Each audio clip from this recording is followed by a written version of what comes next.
Morning, everyone. It is actually my pleasure to be here, so thank you for that. When Sairi invited me, I guess a couple of weeks ago, probably a month ago, my first reaction was, Sairi, why me? Um, I think there's only one reason I deserve to be here, and I'll only come to that at the end of my presentation. But there are many reasons I shouldn't be here, perhaps, which I'll also talk about towards the end of the presentation. I think there's one aspect of involving this wonderful community that we've done I'd like to say, a decent job of. But then there is many other aspects which we have still not done enough. But I can tell you we're very focused on catching up. We have some really keen ideas which I'm going to share. And we are talking about not incremental steps, but like our own business model, some fairly disruptive steps, which I'll talk about where we think we should be doing. And this was before Sairi invited me. So when she did, I thought this is a good opportunity for us to kind of share what we are thinking at MakeMyTrip, how we can be more relevant to this amazing community, and how we can actually help in some small way take Sheroes' agenda forward. Just before I start, I also wanted to share a little bit about my association, I guess more with Sairi than Sheroes. I know a little bit about Sheroes. I'm getting to know more. I knew your earlier avatar maybe a little better. But we do actually recruit and hire from Sheroes for our home expert program. In fact, I wanted to check if any of our home experts are here in the audience. One. Okay, thank you for coming and not selling holidays right now. I also wanted to get a flavor of the audience, if possible, just to maybe by show of hands. How many people out here are already doing their own business? Wow. And I presume the rest are contemplating, except the very young ones. It's amazing to see you guys here. Are you here because there's an off day today? It's wonderful. Oh, wonderful, wonderful. How many people are in a job kind of thing, but thinking very seriously about starting their own business? Okay, nice. So just 2 weeks ago, we had Tycon, the Indus Entrepreneurs. Some of you were there. And that's how I know Sairi well. So she's been one of the most amazing team members in putting together Tycon. And Sairi, I honestly mean, I think there is no reason this conference should not be bigger than Tycon. It's a bigger cause. You really, I know you're taking it to many cities. It's a roadshow, which is amazing. But I think there's a disconnect between the wonderful work that you're doing and probably the message not getting out. So I promise you, we'll figure out more ways to talk about it. We'll be happy to reach out to our 1,000+ ladies workforce who will hopefully spread the message. We'll ideate how we can do it. But this place should be overflowing. You should be in a much larger conference center, hopefully in another part of town also, so it doesn't take 1 hour from Gurgaon to get here. But really, this thing needs to be much bigger. It's a great community, and it's a great, I just think it's a burning need. And I think Sairi touched upon it towards the end, and I really believe that the game changer is now. The game changer is now because of only one thing. It wasn't earlier, it wasn't till a few years ago, and it couldn't have been, and it's only because of technology. Because of technology and the way that work has changed, and I think James will talk about it later. He just spoke to me about his book very briefly, but it's about how we work. How we work has totally changed. We are very happy to have people work from home. Our home expert program is all about people working from home. They're all ladies, 1,000+. They work from home. We don't need them to come to office at all, except for a training or an orientation, or if they want to. And we can do that today in probably a lot of our jobs. And I think if we don't think like that, then there's a problem. We have to accept the fact that, women, particularly married women and married women with kids, are the ultimate multitaskers. It's a reality of life. I'm married. I have a wife who had a career, and she put her career on hold because, we had kids. And she's coming back, and she's doing various things. But the fact is, it's really hard. And every day when we compare notes in the evening, I can assure you, every day I feel that she's done much more than I've done. So there's because it's just so difficult. And there's sometimes when I'm handling the kids and she's away on work or on a travel trip, and those are the most exhausting days when I have to manage work and I have to manage kids, and especially when you have teenagers and you're saying, oh my God, how will I ever get through this day? It's not easy. So I think we've got to figure out and embrace that change, embrace that requirement, and it's a win-win. It's not a one-way thing. I don't think any companies need to oblige anyone. I actually think it's a great opportunity. I was talking to my CEO yesterday and going to have a meeting today with our HR head about, I think we are losing out if we are not tapping in, even for some very, very key roles, even if people can work half a day, and I'll talk about it, or if people can work from home. So we'll come to that in a bit. What I'm going to talk about in the next 30 minutes, most of it is actually just the Make My Trip story. It's not so much about the gender issue right now. Towards the end, there is. But what Sairi told me would be hopefully helpful for those of you who are setting up businesses in the early stage of business, in the mid, is to understand probably our story. My learnings, I'm going to share them threadbare with you before I started Make My Trip, during Make My Trip, and the kind of stuff which we think has helped our company reach where we are today. So hopefully that'll be interesting. We'll leave enough time for Q&A. So maybe about 30 minutes to speak, and then maybe 10 minutes or so for Q&A. I know you have to catch up time, but we'll figure it out. Okay. Very briefly, very busy chart, and the idea is not to confuse you, but the idea is really to just give you a little bit of context. So Make My Trip is 14 and a half years old. I started in April 2000, and I had a career before that. I'd worked in 3 different jobs with ABN AMRO, with AMF Bowling, and with G Capital. And then I decided to take the plunge, and we'll talk about that. We had a dream start. That little white shaded portion was great. We got early stage funding, et cetera, et cetera. And then came the real, what I call trial by fire phase, or the reddish or the pinkish band. And that's when everything imploded for us. And the lesson here is that everything can be going great one day, but things can turn overnight, and they did. 2 events happened which turned the business overnight for us. One was 9/11, which wrecked the world of travel. 9/11, obviously, as you remember, was 2001, and it just changed travel forever. And I don't think it's still gone away. We've recovered, but it's not gone away. And the second was probably not a one-time event, but it was the dot-com bust. It was building up, it was catching momentum, and then once the dot-com bust happened, our venture capitalists backed out, so we had really no money. We had to either shut the company at 2.5 months money in the company to take it forward, or to close down and pay everyone off. And it was a tough choice. And when I look back, that phase was probably the most exciting phase of the company, and actually the most defining phase of the company, because that's what helped us ask ourselves the question, which I think is going to be very relevant to a lot of you at some point of time. Do I really, really, really believe in this business? So we imploded. We were 42 people. We had money in the bank, had to return whatever we had. We had to make a tough choice if we could survive or not. I shared with everyone openly where we are and how tough things are, and I asked them for an answer overnight, actually over the weekend. And on Monday, about 18 people put in their papers, so we were left with 24. For 18 months, it was really strife. I took back zilch for 18 months, which I don't know how my wife put up with it, and I keep telling her, you were so understanding then. And the other guys took massive cuts. Senior guys took massive cuts. Folks who were senior managers with me overnight became co-founders, which was fantastic, because that was de facto the best decision made. But I think the most important thing for us was to ask ourselves if we really believed in this business.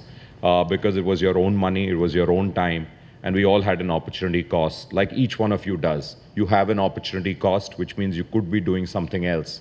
So when you're confronted with these choices in business, that's really when your back's towards the wall.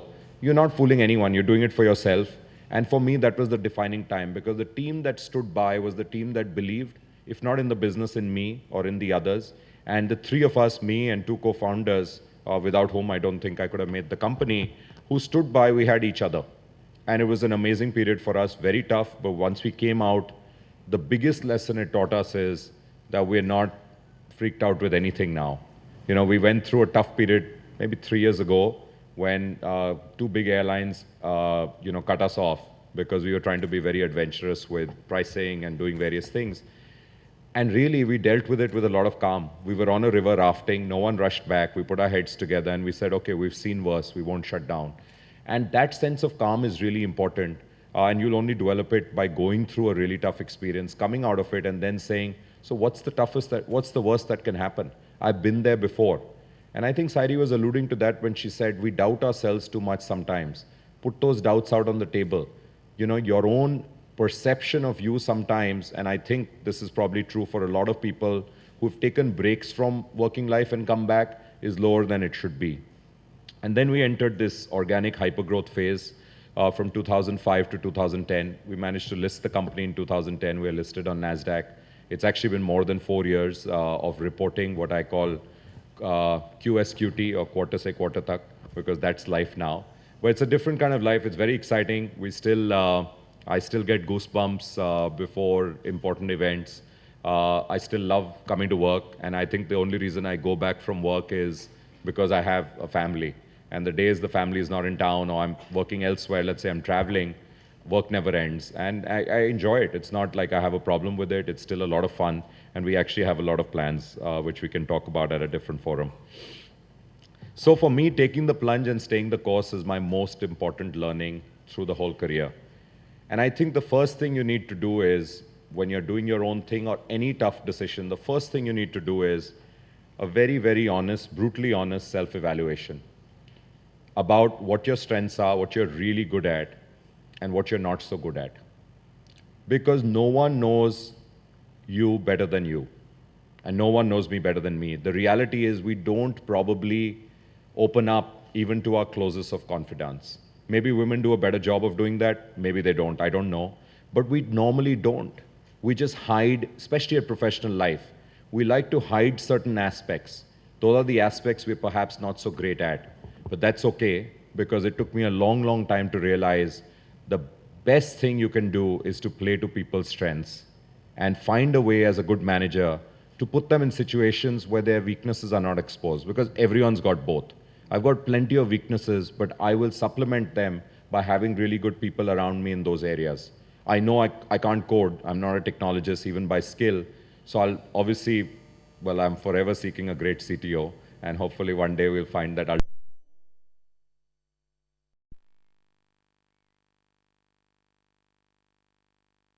other aspects of the business I love doing. There'll be good people to do it. But similarly, I'll do the same thing with my key people. And don't think of MakeMyTrip as a large company for a minute.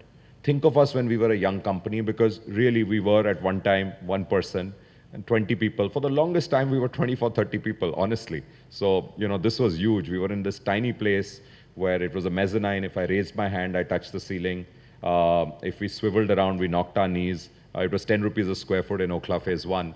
And that was for the longest time, and they were the best, happiest years. Even then, I think the best thing that one did in hindsight was to play to people's strengths. But I learned it the hard way. For many, many years, I tried to make people improve their rough edges. And without realizing, you think that you know a lot, so you want others to be like you.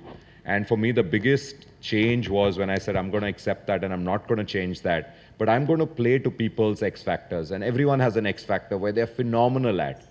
So, sorry to use a cricket analogy, but if someone's a really good pinch hitter, so you can come in the end and just hit, the ball around, maybe, there's a reason why Dhoni is such a great finisher, because he's so aware, he's so focused, and he can come in, he doesn't need warm-up time. So he goes in to close the game. Or there will be strengths of people who are fantastic startup people, and we'll come to that, but not very good scale people. So recognize that part, recognize what you're really good at, and whatever you do, play to that strength. It's not important, because no one even needs to know that other side of you, which may not be your strongest side. But play to your strengths. You might just love product design. You might love marketing. You might love talking to people. Find something around that. That's a strength. There are many people who don't like talking to people. They're introverts, which is okay, but they're phenomenal in research maybe. So figure out your own strength area. Do a little 360 with maybe the 5 people who know you the best. What am I really good at? And then try to connect the dots with the kind of career you can do. For me, that was game changing. It took me 8 years to realize what I love doing. And that was the new. It wasn't about travel. It wasn't about online. It was something new. When I look back, I hated being a banker. So I knew that's out for me because it was so regulated. AMF bowling was a financial disaster, but I had the time of my life on those 4 years trying to build a new business where no one. Actually, I visited this area many times to find places we could put our bowling centers. But that was 2005, way back till 2009, when the market had not opened up. There were no malls. There was no large-scale development. So when you look at Blue O, that was my dream. It didn't exist. I put one big center in Bombay in 4 years. All the others were tiny centers, 4 lanes, 6 lanes, 32nd Milestone, Qutub Hotel, Essex Farms, those kind of places. That wasn't the dream, but it was a great learning experience for me. I had a really good time. So I thought, hey, I like doing the new where there are no rules. For me, it was a great time. It didn't matter if it was. I think the fact that, honestly, I don't think the career was stellar, given that I had a good degree to back me up. I'm batch of 92 from IMA. Fortunate, I think I woke up on that day very bright and very fresh, honestly, because I think it's such an unfair lottery. It's really a luck of the draw. It's an unfair system because there are just so few seats. It's a reality. I have kids growing up who are 13 and 15, and I tell them it's, cracking that exam doesn't mean anything because someone's going to maybe crack it a little bit more. So it is a tough system. So it's a little bit more, but given the degree that I had, I think the career could have been better. And I think if the career was better, I wouldn't have taken the plunge. So when I look back, the fact that the career wasn't so great till then because of this 4-year AMF bowling thing, I think made it easier for me to take this plunge. Phase of life matters. I think when you're younger, you can do these things. I took the plunge at 30. I don't think I could have taken it at 40. Things just change. I'm not even sure about 35. Fundamentally, things change because you have responsibilities, you have kids, etc. And maybe you're just far more dreamy and idealistic. But yesterday's 30 is today's 20. It's all changed. When I was seeking out my career, my role models were guys, I think, who had started companies in their 40s. In India, it was Infosys. In the US, it was Steve Jobs and Apple. And there were guys who had started careers in 30s, 40s, and really reached their peak.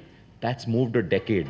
It's now in the 20s. And so for young folks, you got to start thinking much earlier, even if you want to do something. My recommendation, by the way, is that you still work a few years and work in good companies and learn a lot from really good people around you, and then take the plunge. But the reality is the best entrepreneurs in the world never worked for anyone. Most of them overseas, they never worked for anyone. So you have to read a lot, you have to think a lot and figure out what are you really good at. My work career is helping me now. My work career is helping me scale up a lot, to hire really good people and to take the company to the next level. There is an insurance policy in your degrees. You can actually take it to the next level, and therefore that's not a typo. You can say, I'm the insurance, or you can say, I have an insurance policy in my degree.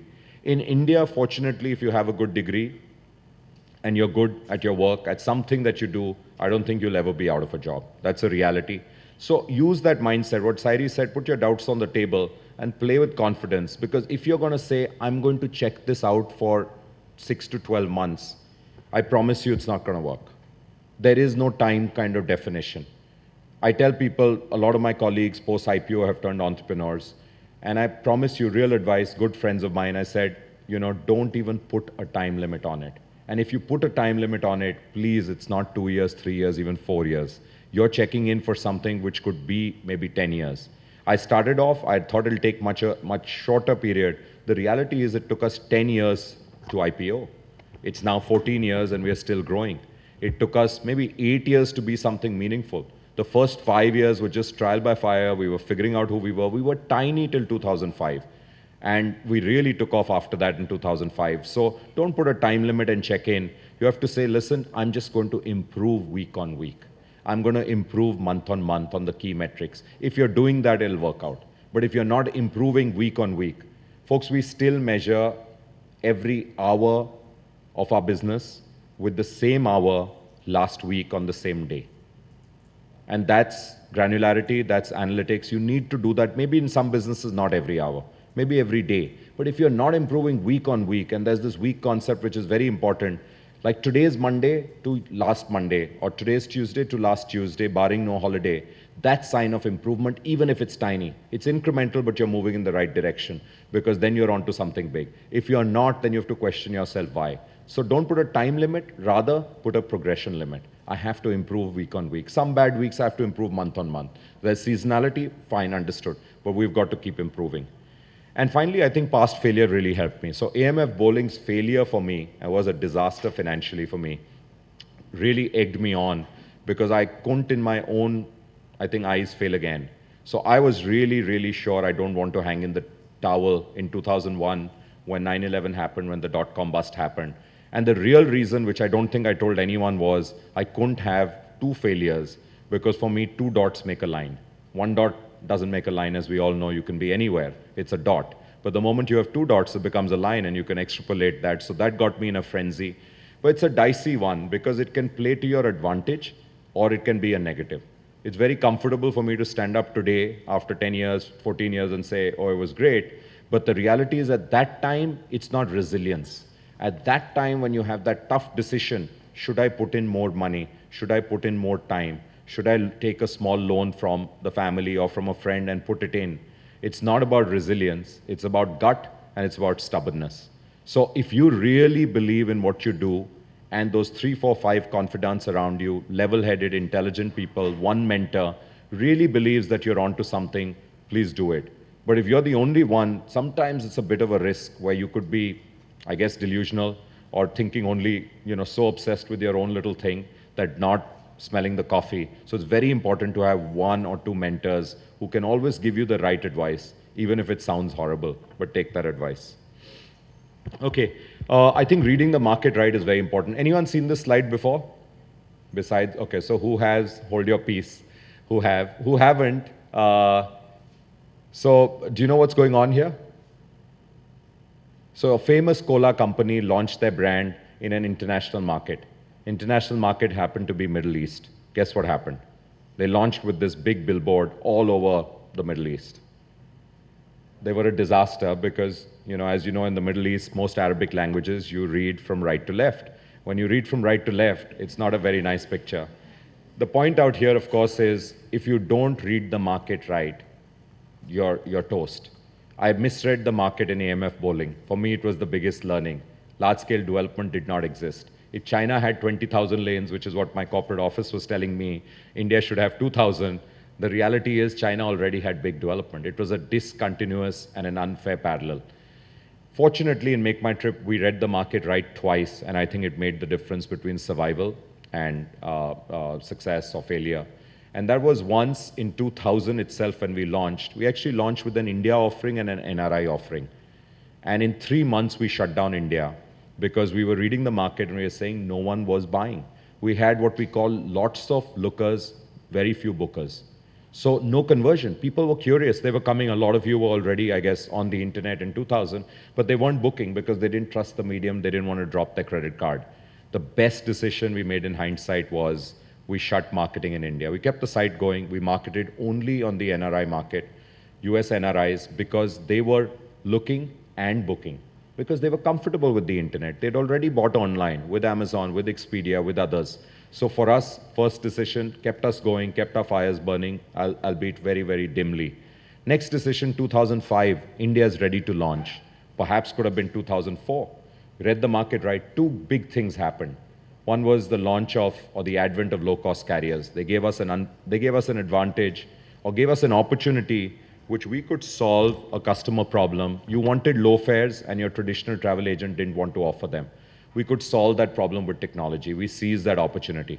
The second was Indian Railways had launched in 2003 with their website, IRCTC, and got people used to buying online. So we connected these 2 dots and we said, we think the market's ready. And we were first off the blocks in India in 2005, which gave us a first mover advantage and has, I guess, held us in good stead till today. So understand your market. My biggest learnings are on the people side. There are at least 3 slides on people. I really think that's what it's about. Yesterday, I was advising a young mentee who was starting a business. He's been working for quite long. And he was saying, what's the most important thing? Is it the market? Is it the idea? Is it the business plan? Or is it the team? And I said, it's always the team, because everything else can change. If you're a good team, you will pivot. You will change when the market changes. You will change with technology. The best example of pivot I've seen close to us is actually Snapdeal. Snapdeal started out being a deal site. Today, they're a marketplace. They change so quickly, no one even knows. And multi-billion-dollar company doing so well, et cetera, et cetera. The reality is they actually change course because the founders are so smart. And that's really important. Everyone is changing. From the outside, it looks like the same. We could have never known that we should stop marketing in India or we should start marketing in India if we didn't have a great team. It wasn't me who woke up one day and said, stop. It was 3, 4 of us discussing and reading the trends. So the team is the most important thing. When you can, even when it's 1 hire that you make, hire someone who's actually better than you in at least that 1 function. When it's 2, don't hire people who, as I'll come to, are mini yous. And this is what I call the yes boss syndrome. And the yes boss syndrome is very dangerous. And the comic strip, obviously, Dilbert is my favorite. And I hope you can read that. But what's important out here is it's human nature to hire people and to work with people who agree with you.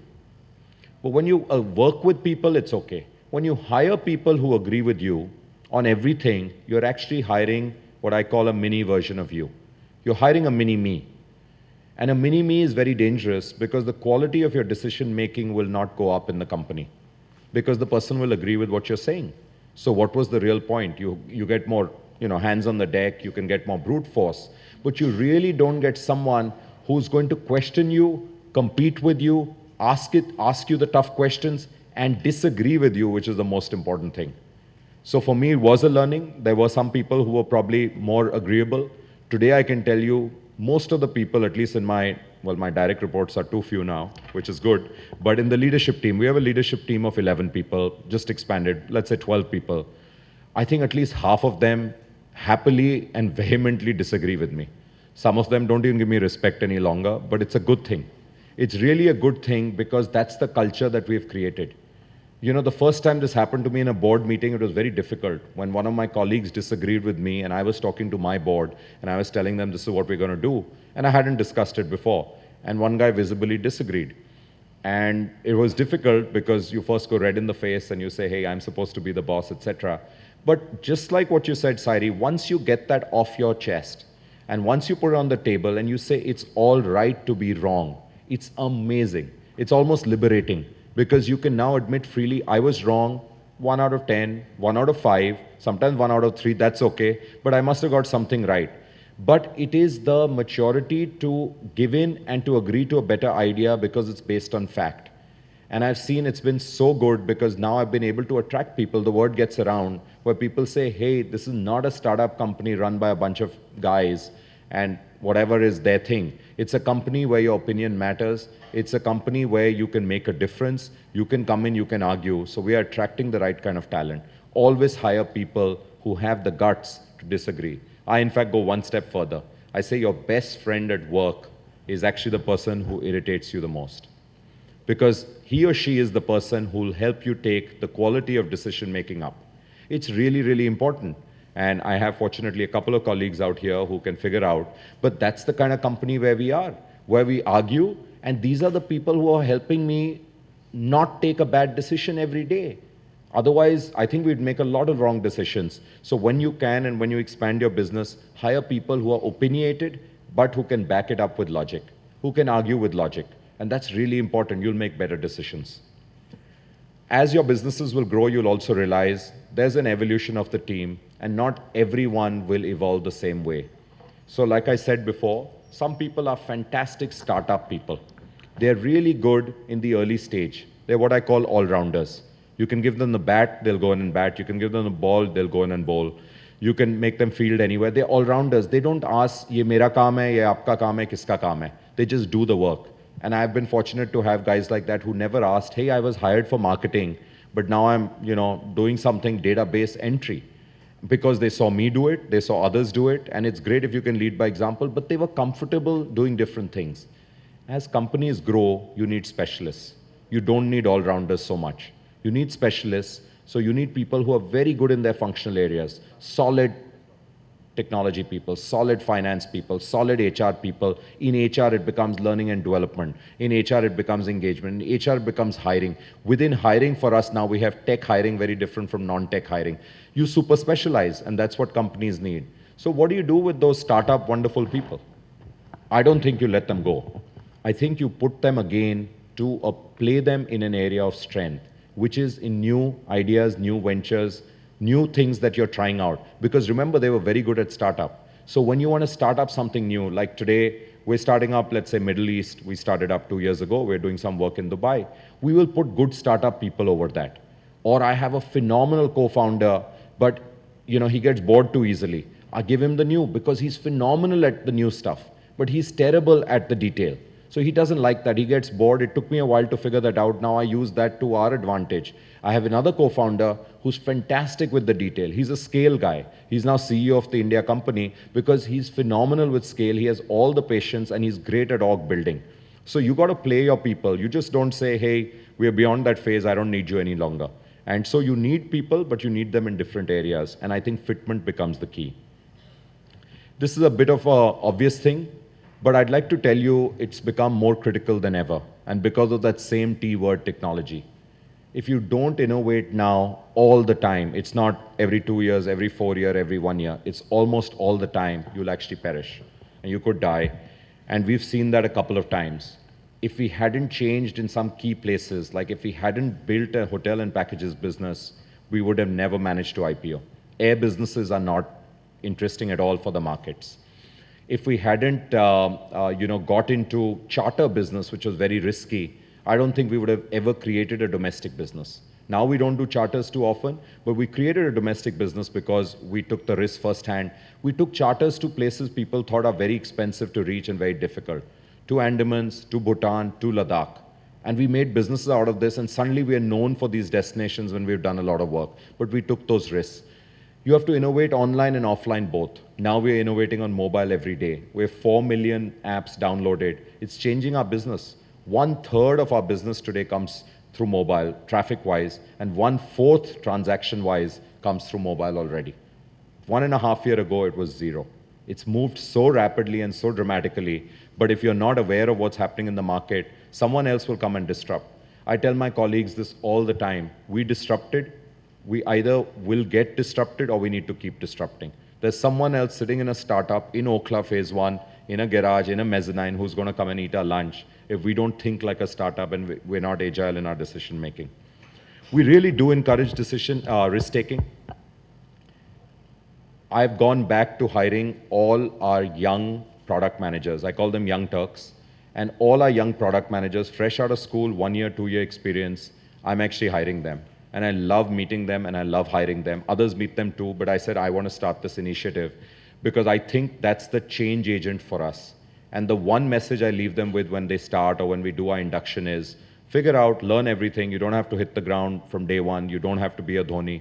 But once you're in the saddle, 3 months, 6 months, really think about changing, doing something dramatic, doing something big. Don't do incremental stuff. But I don't tell that to everyone.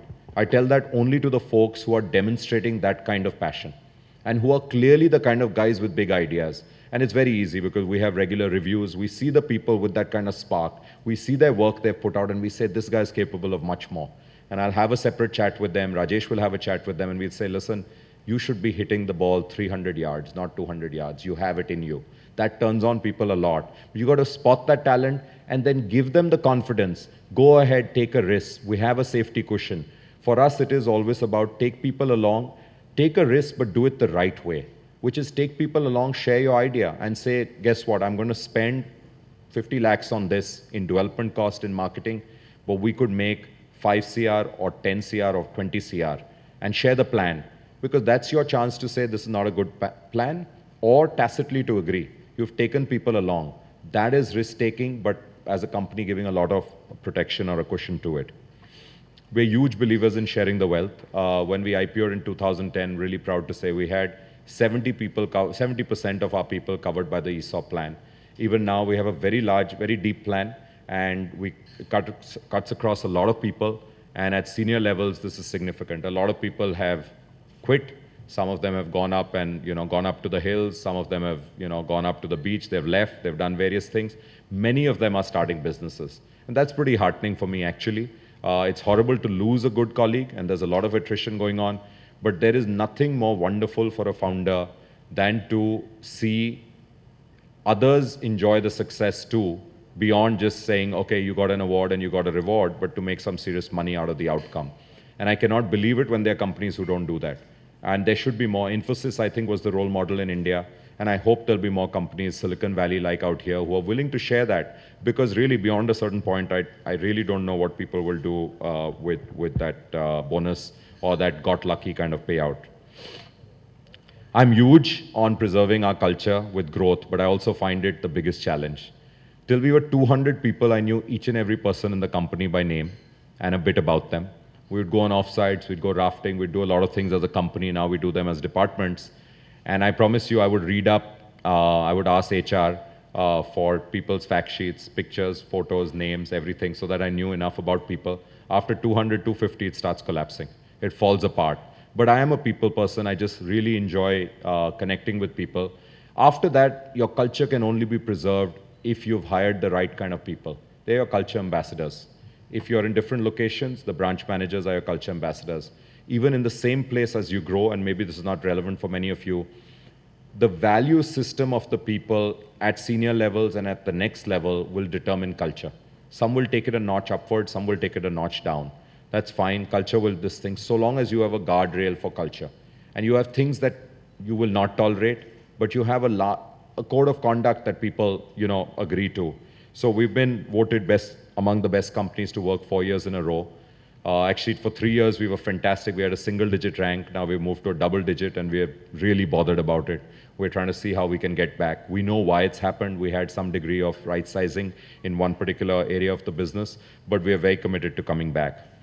So if there's a secret sauce, this is what it is. And now after this, we'll come to the interesting part. We are fundamentally egalitarian. And for those of you who don't know that word, it means we fundamentally believe everyone in the company is equal at a fundamental level, including the person who serves us tea, who serves us coffee, who opens the door, who's our driver. And we try to inculcate that in each and every person in the company when they come in by talking to people with respect, because that's respect for people. The message is not that, hey, the peon's going to come and take your job one day. That probably won't happen because he didn't have the education. But the message is, just because you're senior, you're not going to be able, you cannot treat someone who works for you like shit. Pardon my language. You can't. It doesn't go in this company. You treat people with respect, you get respect, and you'll get the best out of them. I think that's really important as people set up companies. And I think the professional career really helped out there. If you worked in good companies, you'll realize that, because that's the way professional companies are built. We believe transparency and accessibility leads to trust, and actually also walking the talk. So if you've actually lived up to your commitments, even if it was a verbal commitment, there's a lot of trust. If you've actually lived up to those letters of ESOPs, because there's so many companies who don't live up to them or squirm out of them, that's trust. People say, yeah, it works out here. So I can tell you very proudly, there's a lot of trust in the system. If any of the co-founders go ahead and make a commitment, no one really questions, really, do you think it'll happen? If you said, hey, there's this big bonus trip at the end of this, let's do this, it will happen. If you say there's going to be something massive, people don't come back and say, well, every now and then you'll get one guy in 100 who'll say, hey, can you kind of, I need a letter to say that. And that's not your kind of person. Because if your people fundamentally don't trust you and your spoken word, then there's a big, big problem, right? Because so much of business is done on trust. So I think that's important. Given a choice between customers and employees, I'm sorry, customers, but I'll choose employees, because I think employees is a wee bit more important. Because only if you have happy, satisfied employees will you have happy, satisfied customers. It's not an either or, but employees is always before customers, because you can't get customer delight if you don't have employee delight. Obsess on customer, not competition. We tell this all the time. Stop looking in the rearview mirror. It's nice to be aware of what competition is doing. I'm not saying be blind, but obsess on one thing, which is the customer and the customer's needs, because she or he is going to tell you what they really need. Listen to customer. I should have mentioned this before. Till date, I love doing customer labs. So we will sit in on customer sessions. We've built a usability lab in the office now, but we'll go to third parties like Surya Hotel or somewhere else. We'll take 2 rooms. We'll get customers recruited by an agency who doesn't know it's MakeMyTrip on the other side, spending 1 hour on our website and on other websites, telling us what they like, what they don't like. And they know on the other side, we're watching them on video, we're hearing them, and there's a moderator asking them. The learning is incredible. I encourage our product managers to spend 1 out of 5 days every week.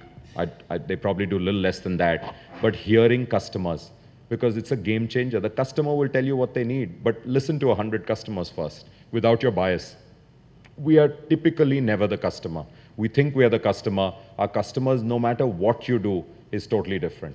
I don't think Sairi also knows every customer of hers at Sheroes, because everyone has different needs. So please get into the boots of the customer to really understand them. Invest in learning and development for us has been huge. We're trying very hard to move up our own people to fill up all the bigger positions. We only go laterally when we don't have that answer. We think that's the only way to grow, especially in today's time with high attrition. And finally, like I said earlier, back your gut, back your instinct, but with analytics. Remember, measure, measure, measure. Even in a simple way, it's not maths, don't be afraid of it. Just measure what you're doing today, let's say Tuesday versus last Tuesday versus last Tuesday, as simple as that. If you don't know Excel, you should learn Excel, you'll need it for any business. But that's it, you don't need much more than that. Simple stuff, you can start on a piece of paper. And then you'll realize, are you growing or not? You'll start making a little line, your revenue line going up, up, catching up with the cost line. One day the two will meet and they'll intersect and you'll get into profit. And that's what business is all about. It's actually quite simple. Two things that we've done and not done. At MakeMyTrip, I think we've done very averagely on diversity and inclusion. We're at 30%, shade under, I think we're 29% in terms of gender diversity at MakeMyTrip in our 1,200 employees, which is good. It's the average, 30% is the average, so I shouldn't say it's good. But the bad news is that we are actually very poor when it comes to senior managers. We are only at about 13% when it comes to senior managers. And there's a real problem. I've had one person in the leadership team who was a lady, was with us for a year and a half, didn't work out, head of HR. Mutually, we parted ways. And it was sad because I think what women bring to the workforce and to the decision-making table is a totally different X factor. No one else can have it, and we really, really want it. So we are hungry to hire senior ladies. I think somewhere we are going wrong. Maybe the expectations are too high. But you know, we today are not a company which is working 14 hours every day or 16 hours every day. We don't expect our people to do that. That's burnout. There was a time we actually worked, I think 18 to 20 hours a day, 7 days a week in the first year of startup. That's normal. And we had the energy to do that. Today, when there's a crisis, that's expected for a week or two, but that's not expected. We expect people to work, you know, the regular work days. We are very happy people work from home. I had this senior lady tell me when she joined, she said, listen, I stay very far. I need to leave every day at 5, but I'll log in for 2 hours every day in the evening. And I said, that's perfectly okay. And it worked great because she was a thorough professional. So she'd leave at 5, get home to her kids and do her stuff and log in every night between, I don't know, 10 and 12 and just catch up. And so many of our jobs, we can do that today. And I think the problem is in managers' minds. So we've set up a council. We have a diversity and inclusion council. We have 40 champions of this. This happened fairly recently. There was a CEO note which went out to all staff. We're trying to make a lot of changes, understand the root cause. One part of the root cause is engineering colleges. The average number of women is like a quarter or something, 25, 26%. So you can't change that. The second one, which I think is internal to us, is mindset. Our managers have to change their mindset that just because there's a lady who you've hired, don't assume the person will need more leaves or more time off and all. Because actually the reality is they'll probably be far more, I think, disciplined, far more loyal, and far more sincere about the jobs that they put in. Most of them won't take, you know, the men typical breaks. They won't come very often to hangovers. I know these are mindsets, but I think women tend to be far more sincere than men. And we are really, really reaching out. So I think I'm going to come back here and share with you in 1 year's time, Sairi, what we've done here. But we're really looking out to find senior people. We have, but we want to change that 13% number to 20% at the senior manager level. And then at the leadership level, hopefully get to 10, 20%. Because the demands on our business are not that crazy in terms of travel, etc. Okay, what I'm really proud of, sorry, it's got cut a bit, is what we launched 2 years ago. It's called Home Experts or Holiday Experts. So I can take credit for this idea. I had this idea that why can't we engage this huge workforce of ladies who had to go back home, couldn't come back to the workforce because of maternity. They were in travel, they knew travel. At the same time, we couldn't hire good consultants, travel consultants, because the training takes a long time. You know, you can't expect a new person to just come and start selling Kenya or New Zealand, etc., till you don't really know the destination. There's a lot of soul required. So we started this program as a pilot. I hired a new guy to come in and do this. He did a great job. Today we have over 1,000 home experts, holiday experts, who work for us in 8 cities. Average income, they don't have to come to work at all, except for that initial training induction for a few days. 1 week, is it, ma'am? 1 week? They come for a week, and after that, they're at home. The average income which an active holiday expert makes is 27,000 rupees in the pocket sitting at home. There are people who go up to 1 lakh a month, and that's phenomenal. We want them to make more and more. We have colleagues whose wives have become home experts. And I see no reason why this model can't be 100,000, but at the back end is all technology. It can't happen without technology. So we give them the leads, they service the customers. By and large, they do a better job of servicing the customers than our own people do or our outsourced people do in call centers. So it's been a win-win-win. It's been great for the company because it's a leverage model. The fixed amount is very little. We don't even have to give a seat, which is very expensive. It's been, I think, great for the customer because you get someone who'll give a lot more time. And most of all, it's been great for the individual who's back not only to earning money, but back to actually doing something they love doing. Because we all know, and it took me, by the way, a while to realize this, the big driver for most of you to work is not always money. I think it's actually self-esteem. And I think that's really, really important. It took me a while to understand they're working because of self-esteem, because I'm qualified, I know this, I can do this. I don't want to spend my whole life only taking care of home and kids because I can do much more. And that's what it's doing for us. So we're very proud of this program and we think it can become much larger. Finally, my favorite quote, which is still borrowed from Jeff Bezos, is very true for our company. We tell everyone, work hard, have fun, create history. But 2 out of 3 is not an option. And I think it's very relevant for all of you. There's no excuse to working hard. There isn't. I don't know anyone who's been successful without working hard in any field. It's great to have fun while you can do that. So that means find something you really enjoy and play to that, because then only you'll be having fun. And attempt to create a little bit of history, a little bit of something new, something different, like Sheroes. I think this is a great move. It's something which, is an idea which has now become an organization, and I'm pretty sure it's going to go places.